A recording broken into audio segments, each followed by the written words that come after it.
આ દુઃખરૂપી સંસારમાંથી આપણે મંદિરે તો જાય, હા આપણી આજુબાજુ હોય મંદિર તો જાવું,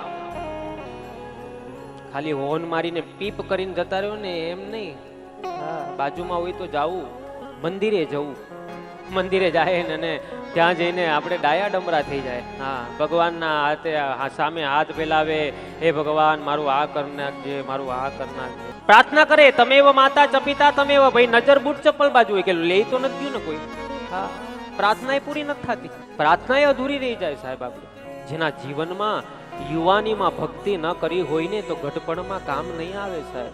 યુવાનીમાં ભક્તિ કરી હશે ને ગઢપણમાં કામ આવશે. પછી આ બધી ચામડીઓ ઢીલી થઈ જાય, ખાટલામાં શરીર પડ્યું હોય અને પછી કપાળ પર હાથ મૂકીને કહીએ ને કે ક્યાં છે કૃષ્ણ, નહીં દેખાય, હવે તારી ચિઠ્ઠી આવી ગઈ.